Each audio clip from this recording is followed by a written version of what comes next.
राज्य हित में मुख्यमंत्री पुष्कर सिंह धामी का बयान, कोई भी कठोर फैसला लेने से पीछे नहीं हटेगी सरकार। 10 साल का रोड मैप तैयार कर रही है सरकार।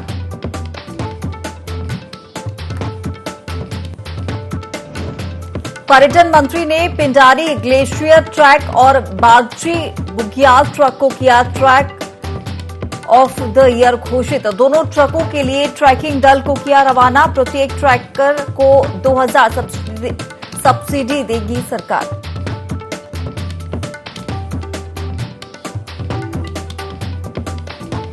लोहाघाट में भारी ओलावृष्टि से किसानों को हुआ भारी नुकसान। कई फसलें हुई बर्बाद। किसानों को झेलना पड़ रहा है आर्थिक नुकसान।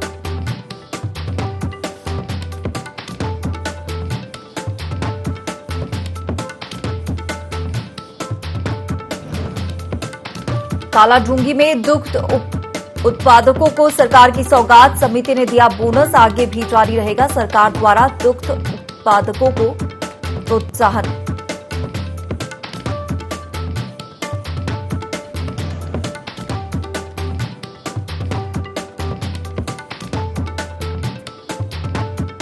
लक्सर पुलिस और बदमाशों की बीती रात फिर हुई मुठभेड़। कई राउंड चली गोलियां। पुलिस की जवाबी फायरिंग में बदमाश को लगी गोली। एक बदमाश पुलिस हिरासत में, जबकि दूसरा फरार।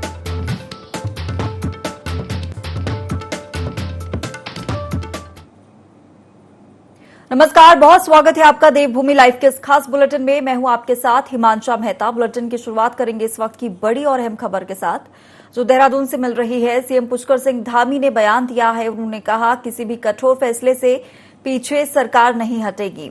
राज्य को ऊंचाइयों पर ले जाने की सरकार की मुख्य प्राथमिकता है। 10 साल का रोड मैप तैयार किया जा रहा है। राज्य का विकास इकोलॉजी और इकोनॉमी के बीच संतुलन पर आधारित होगा। उत्तराखंड को विश्व की आध्यात्मिक और सांस्कृतिक राजधानी बनाएंगे।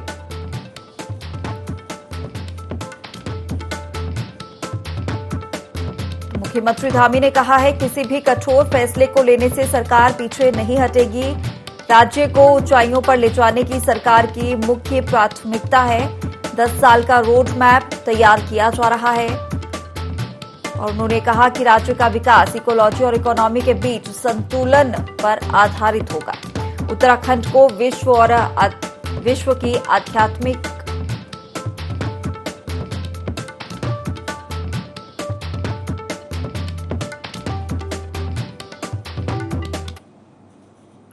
और ज्यादा जानकारी के लिए हमारे साथ principal correspondent Kailash Bisht live जुड़ गए हैं। कैलाश, मुख्यमंत्री पुष्कर सिंह धामी ने बयान दिया है। उन्होंने प्रमुख तौर पर कहा है कि कठोर फैसले लेने से सरकार पीछे नहीं हटेगी। मतलब प्रदेश को लेकर तमाम जो विकास कार्य किए जाने हैं, ऐसे विकास कार्यों को लेकर सरकार पीछे नहीं हटने वाली। और भी कई बयान दिए हैं उन्होंने।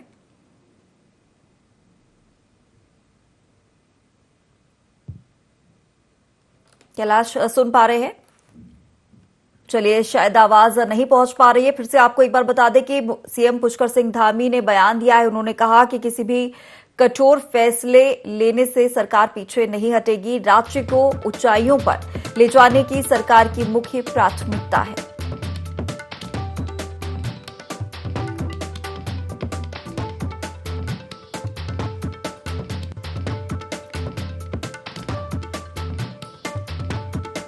चलिए, तो मुख्यमंत्री धामी ने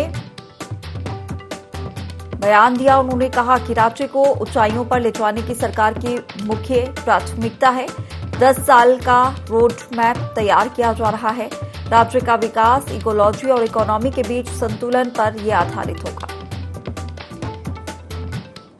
चलिए, और ज्यादा जानकारी के लिए प्रिंसिपल करस्पॉन्डेंट कैलाश बिष्ट हमारे साथ लाइव जुड़ गए हैं। कैलाश, मुख्यमंत्री पुष्कर सिंह धामी ने उत्तराखंड को विश्व की आध्यात्मिक और सांस्कृतिक राजधानी बनाने की बात की। उन्होंने कहा है कि किसी भी निर्णय, कोई भी कठोर फैसला लेने से सरकार पीछे नहीं हटेगी।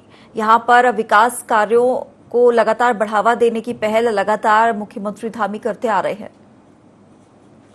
बिल्कुल, देखिए उत्तराखंड को आध्यात्मिक राजधानी बनाने का जो बीड़ा सरकार ने उठाया था, वो चुनाव से पहले भी ये वादा किया गया था और इसको लेकर मुख्यमंत्री ने ये बात को फिर दोहराया है कि उत्तराखंड को विश्व की जो राजधानी है, सांस्कृतिक राजधानी बनाने का जो सपना देखा है सरकार ने, उसको ज़रूर यहाँ पर पूरा किया जाएगा। उसके अलावा मुख्यमंत्री ने एक बात और कही है कि 10 साल का रोड मैप लेकर चल रही है सरकार, क्योंकि कई सरकारें ऐसी होती हैं जो सिर्फ अपना कार्यकाल देखकर चलती हैं, लेकर चलती हैं, लेकिन मौजूदा मुख्यमंत्री का साफ तौर पर यह विजन है कि 10 साल, आने वाले जो 10 साल हैं, उसका रोड मैप यहाँ पर लेकर चला जा रहा है। उसको लेकर जो राज्य की जो इकोलॉजी और इकोनॉमी है, दोनों के बीच में सामंजस्य बनाने की कोशिश यहाँ पर की जाएगी, ताकि जो राज्य का विकास हो सके, विकास के साथ-साथ उतनी ही आमदनी भी यहाँ पर हो, चाहे वो राजस्व के रूप में हो, पर्यटन के रूप में, या फिर और कई ऐसे रास्ते हैं जिन रास्तों को अख्तियार करके राजस्व कमाया जा सकता है, सरकार की जो आय है, आय में वृद्धि हो सकती है। क्योंकि अभी 3 यहाँ पर मुख्य चीजें हैं, जिन मुख्य चीजों पर पूरे प्रदेश की आर्थिकी डिपेंड है। खनन की बात करें, यहाँ पर शराब की बात करें और साथ ही यहाँ पर पर्यटन की बात करें, तो ये 3 मुख्य चीजें हैं जिनको लेकर इस वक्त राजस्व आता है सरकार को बहुत अधिक मात्रा में।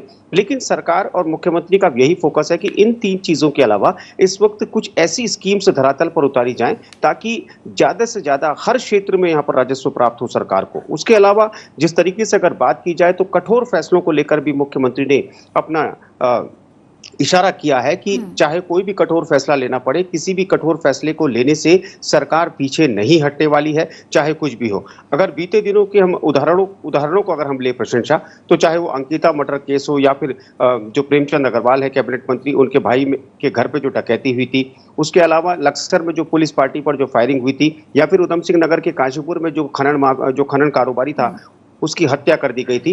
तो तमाम चारों चीजों के आउटपुट्स पुलिस के हाथ लगे हैं, इनपुट सॉरी माफ कीजिएगा, पुलिस के हाथ लगे हैं, और इसके पीछे कहीं ना कहीं मुख्यमंत्री का एक बड़ा रोल है, बड़ा हाथ है, क्योंकि मुख्यमंत्री इस चीज को लेकर बहुत संजीदा है, बहुत गंभीर है। तो जाहिर तौर पर ये जो तमाम चीजें अगर होती हैं तो कहीं ना कहीं जो कानून व्यवस्था जो बिगड़ने शुरू हो चुकी है वो तो सुधरेगी ही, साथ ही राज्य को विकास में लाभ भी मिलेगा और आर्थिकी भी सुधरेगी। बिल्कुल। और यहाँ पर जो इकोनॉमी और इकोलॉजी की बात की है, संतुलन दोनों के बीच बनाने की, इसको लेकर क्या रणनीति तैयार की जा रही है, प्लानिंग बनाई जा रही है, किस तरीके से क्या किया जाएगा, संतुलन किस तरीके से बनाया जाएगा? देखिए, पहाड़ी राज्य है और पहाड़ी राज्य में जो 60% जो हिस्सा है वो 60% हिस्सा यहाँ पर जंगलों का है। महज 40% हिस्सा है जिसमें आबादी भी है, जिसमें बिजनेस होता है, जिसमें उद्योग भी है। तो कोशिश यही रहेगी सरकार की कि जो 40% हिस्सा है उसकी किस तरीके से यहाँ पर सरकार ज्यादा से ज्यादा यहाँ पर गेन हासिल कर सके। और जो इकोनॉमी की बात की जाए, क्योंकि देखिए किसी भी राज्य की जो जीडीपी होती है वो इकोनॉमी पर डिपेंड होती है, चाहे वो राज्य की बात करें या देश की बात करें। अगर इकोनॉमी सुदृढ़ नहीं है तो जीडीपी आपकी ग्रोथ नहीं कर सकती। तो ये सरकार जानती है, ये मुख्यमंत्री भी जानते हैं, इसीलिए वो कोशिश कर रहे हैं कि जितने भी सेक्टर्स हैं, चाहे वो अर्बन सेक्टर्स हैं या रूरल सेक्टर्स हैं, इन तमाम सेक्टर्स में छोटे छोटे लोगों को, छोटी छोटी जो इकाइयां हैं उनको प्रोत्साहित किया जाए, ताकि जो उनसे अर्जित होने वाला जो जीडीपी है वो जीडीपी में बढ़ोतरी हो और साथ ही जो इकोनॉमी है, इकोनॉमी भी डेवलप हो सके। बिल्कुल। चलिए कैलाश, बने रहिए हमारे साथ, आगे और भी जानकारी आपसे लेंगे। चलिए आगे बढ़ेंगे। देहरादून से खबर, 2 अधिकारियों और 14 कर्मचारियों को वीआरएस की मंजूरी दी गई है। परिवहन निगम के सचिव ने वीआरएस को हरी झंडी दे दी है। 84 कर्मचारियों को जबरन रिटायर करने का नोटिस भेजा गया है। सभी लोगों ने वीआरएस के लिए आवेदन किया था। वीआरएस नहीं लिया तो निगम जबरन रिटायर करेगा।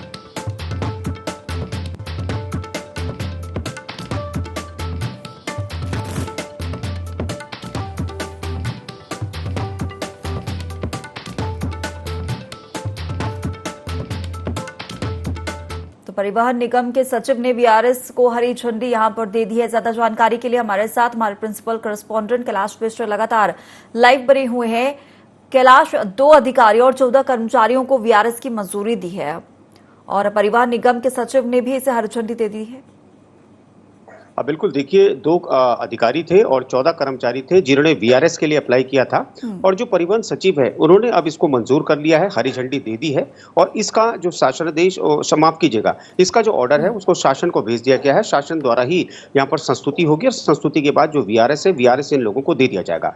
उसके अलावा ऐसे कई कर्मचारी हैं जिन कर्मचारियों को अब निगम जबरन हटाने की कोशिश कर रहा है, क्योंकि निगम की जो आर्थिकी है, आर्थिकी ठीक नहीं है और कई समय से ये मांग उठती आई है निगम में कि जो कर्मचारी हैं जो बहाल नहीं है या फिर जो परमानेंट नहीं है उनको हटाया जाए, क्योंकि हमेशा ही ये सवाल उठता रहा है निगम की कार्यप्रणाली पर भी और लगातार जो कर्मचारी है, कर्मचारियों द्वारा ये सवाल अपने प्रबंधन पर लगाता आया है और जिन कर्मचारियों को ये नोटिस दिया गया है उनसे साफ तौर पर ये कहा गया है कि 3 महीने के अंदर आप सेवानिवृत्ति ले लीजिए, नहीं तो आपको जबरन रिटायर कर दिया जाएगा। जिसके चलते अब कहीं ना कहीं जो कर्मचारी है उनमें रोष है, क्योंकि सालों से ये कर्मचारी काम कर रहे हैं। लेकिन प्रशंसा एक बात यहाँ पर कहना हम चाहेंगे और बिल्कुल यहाँ पर जो सवाल की हम बात कर रहे थे वो सवाल यही है कि एक और तो प्रदेश में डग्गा मार वाहन चल रहे हैं और डग्गा मार वाहनों की वजह से सीधे सीधे राजस्व का नुकसान होता है उत्तराखंड नगर निगम को, लाखों करोड़ों का हर महीने यहाँ पर नुकसान हो रहा है। लेकिन उसके बावजूद भी जो उत्तराखंड परिवहन निगम है वो किसी तरह की कोई कार्रवाई ऐसे डग्गा मार वाहनों पर नहीं करता और अगर डग्गा मार वाहनों को रोककर उत्तराखंड परिवहन निगम अपनी ही बसों को संचालित करे अलग अलग महानगरों के लिए, अलग अलग शहरों के लिए, तो ये जो समस्या है इसका सीधा सीधा समाधान होता है। लेकिन अगर उत्तराखंड परिवहन निगम इस तरह के रुख अख्तियार कर रहा है, इस तरह के हथकंडे अख्तियार कर रहा है, तो इससे साफ तौर पर यह है कि वो अपना पिंड छुड़ा रहा है ऐसी मुसीबत से। जबकि होना ये चाहिए कि उसको कड़ा संज्ञान लेना चाहिए। जो प्राइवेट जो निजी वाहन चल रहे हैं, जो दौड़ रहे हैं, जो सरकार को राजस्व नहीं देते हैं, जो सिर्फ अपना मुनाफा देख रहे हैं, ना वो सरकार को राजस्व दे रहे हैं, ना किसी तरह का वो टैक्स दे रहे हैं, तो इसका सीधा सीधा जो लाभ है उन निजी परिवहन कर्मियों को जा रहा है, उन निजी परिवहन कंपनियों को जा रहा है और सीधा जो नुकसान हो रहा है वो उत्तराखंड परिवहन निगम को हो रहा है और उत्तराखंड की सरकार के राजस्व को हो रहा है। बिल्कुल कैलाश, एक सवाल यहाँ ये भी खड़ा होता है कि जबरदस्ती जो 84 कर्मचारियों को यहाँ पर वीआरएस देने की बात कर रहे हैं, कैसे इस तरीके से वीआरएस जबरदस्ती देने के लिए कोई पॉलिसी पहले से निगम की है या बिना पॉलिसी के ही यहाँ पर वीआरएस जबरदस्ती दिलवाने की बात की जा रही है? देखिए, हवाला जो दिया गया है यहाँ पर पॉलिसी का कोई हवाला नहीं दिया गया है, क्योंकि अभी उत्तराखंड की अभी परिवहन नीति नहीं है। उत्तर प्रदेश की परिवहन नीति पर ही उत्तराखंड काम कर रहा है। हालांकि परिवहन नीति बनाने की बात यहाँ पर कही जा रही है जो परिवहन मंत्री हैं चंदन रामदास, लेकिन जिस तरीके से यहाँ पर जो हवाला दिया गया, हवाला सिर्फ यही है कि उत्तराखंड परिवहन निगम घाटे में चल रहा है और घाटे को उबारने के लिए कुछ कर्मचारियों को हटाना पड़ेगा। इसी वजह से जो 85 कर्मचारी है उनको ये नोटिस दिया गया है और ये साफ तौर पर कहा गया है कि 3 महीने के अंदर अगर वो खुद सेवानिवृत्ति नहीं लेते तो उनको हटा दिया जाएगा। लेकिन ये कोई सॉल्यूशन नहीं है। सॉल्यूशन यही है कि टेबल टॉक किया जाए, मंत्री के साथ बैठा जाए, विचार विमर्श किया जाए और जो डग्गा मार वाहनों का हम जिक्र कर रहे हैं उन डग्गा मार वाहनों के खिलाफ कड़ी कार्रवाई की जाए। और बिल्कुल, तो यहाँ पर निगम को कहीं ना कहीं थोड़ा और सोचना चाहिए, समय देना चाहिए कर्मचारियों के लिए। फिलहाल मेरे साथ जुड़ने के लिए कैलाश आपका बहुत शुक्रिया। भाजपा के राष्ट्रीय महामंत्री और प्रदेश प्रभारी दुष्यंत कुमार गौतम उत्तराखंड दौरे पर है, जहां उन्होंने सीएम हाउस में पार्टी पदाधिकारियों की बैठक ली, साथ ही राज्य में चल रही योजनाओं की समीक्षा की। उन्होंने कहा कि पार्टी कार्यकर्ता घर घर जाकर लोगों को सरकार की योजनाओं की जानकारी दें। इस बैठक में कैबिनेट मंत्री, मोर्चा के अध्यक्ष मौजूद रहे और संगठन को गति दी है, ऐसी बैठ के चले। आज मुख्यमंत्री आवास पर बैठक थी, मंत्रियों के साथ भी बैठना हुआ, संगठन के लोगों के साथ भी बैठना हुआ और उसके माध्यम से सरकार के द्वारा किए जा रहे जितने भी कार्य हैं किस प्रकार से जनमानस तक पहुंचाए जाए और जनमानस की जो वो हमारी उपलब्धियों के साथ साथ और क्या क्या इच्छा है उस इच्छा की पूर्ति होनी चाहिए, सभी का आकलन किया गया है और ये डिसाइड किया गया है कि आने वाले समय के अंदर जो भी हमारे प्रभारी मंत्री हैं अपने अपने प्रभार क्षेत्र में जाएंगे, वहां पर संगठन और सरकार का तालमेल बने। उत्तराखंड सरकार ने साल 2024 तक राज्य को टीबी मुक्त करने का लक्ष्य तय किया है। राष्ट्रपति ने 9 सितंबर 2022 को निक्षय मित्र टीबी मुक्त भारत अभियान की शुरुआत की थी। इसके तहत 2025 तक भारत को टीबी मुक्त करने का लक्ष्य रखा गया है। वहीं राज्य सरकार ने 2024 तक प्रदेश को टीबी मुक्त करने का लक्ष्य रखा। इसके लिए राज्य सरकार ने इसकी शुरुआत कर दी है और जन जागरूकता के साथ निक्षय मित्र बनने की अपील की जा रही है। प्रभारी स्वास्थ्य सचिव डॉक्टर आर राजेश कुमार ने नर्सिंग कॉलेज छात्रावास के निर्माण की भवन, चिकित्सा शिक्षा विभाग और 108 सेवा का औचक निरीक्षण किया, जहां समस्या समाधान के निर्देश अधिकारियों को दे दिए गए हैं।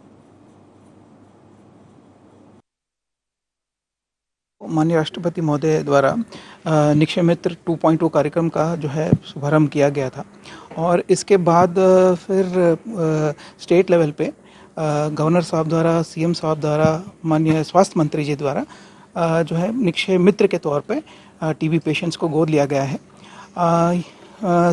स्टैटिस्टिक्स की अगर मैं बात करूं तो यहाँ पे लगभग 15,000 टीबी पेशेंट्स हैं उत्तराखंड में। उसमें से लगभग 4,800 निक्षय मित्र हम लोगों ने बना दिया है। हम लोगों ने सभी विभागों से अपील की है कि जो विभाग के हेड्स हैं वो एक एक टीबी पेशेंट गोद लें और निक्षय मित्र के रूप में आगे आए। और इसी क्रम में मैंने आज जो है एक बच्ची को निक्षय मित्र के तौर पे उनको ड्राई राशंस प्रोवाइड किया है। और निक्षय मित्र में सहभागिता के मद्देनज़र जो प्रक्रियाएं हैं वो 3 प्रकार की हैं। एक तो हम लोग 1,000 रुपये पर मंथ कंट्रीब्यूट कर सकते हैं। ये 1 साल का पीरियड मिनिमम पीरियड है और मैक्सिमम 3 साल तक दिया जा सकता है। दूसरा तरीका है ड्राई राशन और तीसरा तरीका वोकेशनल मेथड, जिसमें हम लोग उनको रोजगार के साथ हम लोग जोड़ सकते हैं। तो ये 3 अलग अलग तरीके हैं और इसमें मुझे बताने में खुशी भी हो रही है कि हम लोग पूरे देश में निक्षय मित्र बनाने में दूसरे स्थान पे हैं और हमारी कोशिश ये रहेगी कि इतने निक्षय मित्र हम लोग बनाएं कि हम लोग फर्स्ट पोजीशन में आए। देखिए, मैंने नर्सिंग कॉलेज का भी निरीक्षण किया तो सेकेंड ईयर बीएससी नर्सिंग के छात्र छात्राओं से के साथ भी जो मैंने इंटरेक्शन किया तो मूलभूत सुविधाओं का अभाव बताया गया था, जैसे बिजली, जैसे पानी इत्यादि, और वॉशरूम की सुविधाएं वगैरह ठीक नहीं बता रहे थे। और इसके अलावा जो हमारे प्रिंसिपल साहब हैं वो बता रहे थे कि जो ड्राइंग डिस्पर्सिंग पावर्स हैं उनके नहीं हैं, तो उसमें मैंने इमीडिएटली कार्रवाई करने के लिए कहा है और हम लोग कोशिश करेंगे कि आज ही उनको डीडीओ पावर्स दे दिए जाएं। किच्छा में विद्युत कर्मचारियों ने अपना आंदोलन स्थगित कर दिया है। त्योहारों के मद्देनजर विद्युत कर्मियों ने अपना आंदोलन स्थगित कर दिया। दरअसल बीते दिनों पूर्व राज्य मंत्री डॉक्टर गणेश उपाध्याय का विद्युत विभाग के एसडीओ दिनेश चंद्र से विवाद हुआ था, जिसके विरोध में विद्युत कर्मचारी 15 अक्टूबर से अनिश्चितकालीन धरने पर बैठ गए।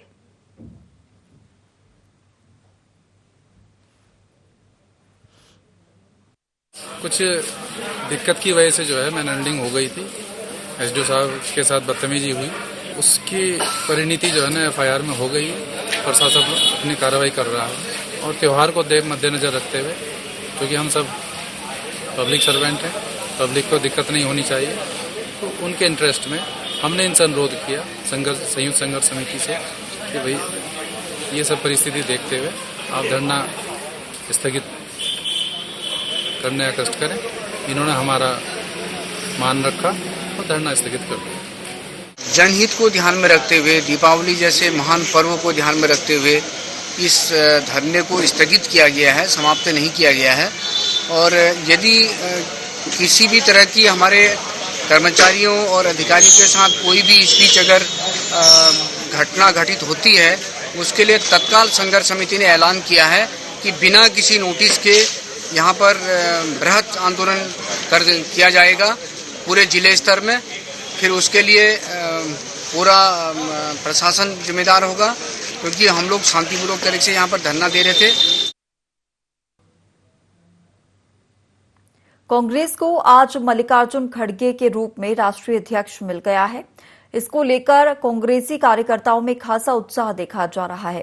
देहरादून के प्रदेश कार्यालय में कांग्रेस जनों ने खूब आतिशबाजी की, साथ ही मिठाई बांटकर खुशी का इजहार भी किया। इस दौरान कांग्रेस प्रदेश अध्यक्ष करण माहरा ने कहा कि मल्लिकार्जुन खड़गे के राष्ट्रीय अध्यक्ष बनने के बाद कांग्रेस में नई ऊर्जा का संचार होगा। साथ ही दावा किया कि राहुल गांधी और खड़गे के नेतृत्व में केंद्र की सत्ता में काबिज होंगी।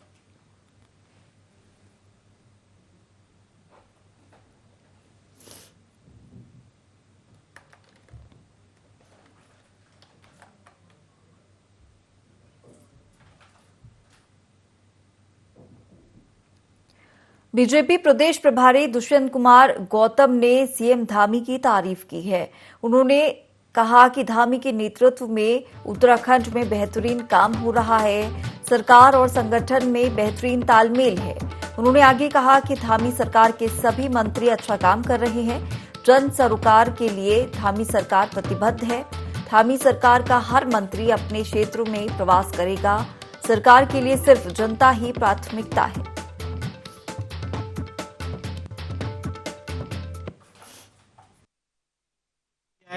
ऐसी बैठ के चले। आज मुख्यमंत्री आवास पर बैठक थी, मंत्रियों के साथ भी बैठना हुआ, संगठन के लोगों के साथ भी बैठना हुआ और उसके माध्यम से सरकार के द्वारा किए जा रहे जितने भी कार्य हैं किस प्रकार से जनमानस तक पहुंचाए जाएं और जनमानस की जो वो हमारी उपलब्धियों के साथ साथ और क्या क्या इच्छा है उस इच्छा की पूर्ति होनी चाहिए, सभी का आकलन किया गया है और ये डिसाइड किया गया है कि आने वाले समय के अंदर जो भी हमारे प्रभारी मंत्री हैं अपने अपने प्रभार क्षेत्र में जाएंगे, वहां पर संगठन और सरकार का तालमेल बने।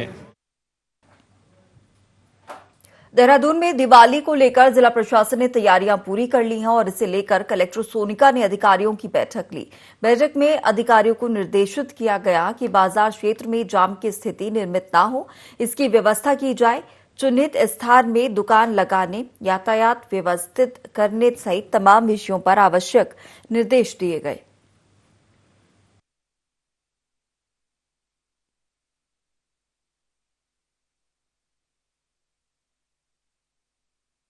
अभी हम लोगों ने सभी अधिकारियों की ड्यूटी लगा दी है दिवाली के पर्व पे, जैसे हम लोग हमेशा लगाते आए हैं। प्लस हमने व्यापार मंडल के साथ भी बैठक कर ली थी। जो रेस्ट्रिक्टेड एरिया है और कहाँ लगानी है दुकानें, उस पर एक विस्तृत बैठक हम लोगों ने कर ली है और हम पूरी तैयारी हमने कर ली है। चलिए फिलहाल इस बुलेटिन में इतना ही। आप बने रहिए IND 24 के साथ।